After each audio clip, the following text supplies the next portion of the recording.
Memory ফুল থাকার পরেও video খুঁজে পাই না, কি ভিডিও আপলোড দিব। হ্যালো এভরিওয়ান, আসসালামু আলাইকুম। কেমন আছেন সবাই? চলে আসলাম নতুন আর একটা ব্লগ নিয়ে। দূরে এবং কাছের যারা দেখবেন, দেখার শুরুতে একটা করে লাইক দিয়ে দিবেন, সাপোর্ট করে সাথে থাকবেন নতুন নতুন ভিডিও পেতে। তো আজকের ভিডিওটা ছিল অনেক আগের ভিডিও। তো আমরা যাচ্ছিলাম হিমের দাদাবাড়িতে।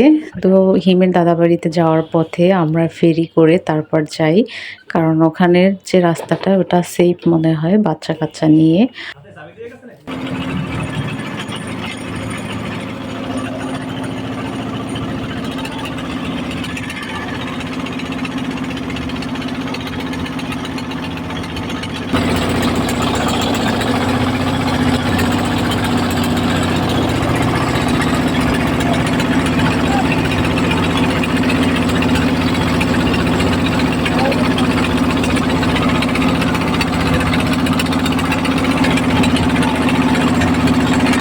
প্রচণ্ড মেঘ করেছিল, যে কোনো মুহূর্তে বৃষ্টি হবে, কিন্তু আল্লাহ আল্লাহ করতে করতে আমরা বাসায়ও এসেছি আর মেঘও করেছে। এই যে দেখুন আকাশের অবস্থাটা কত সুন্দর, একদম অদ্ভুত সুন্দর যাকে বলে। তো এই ছিল আজকের মিনি ব্লগ। আপনাদের কেমন লেগেছে কমেন্ট করে কিন্তু জানাতে ভুলবেন না। আল্লাহ হাফেজ।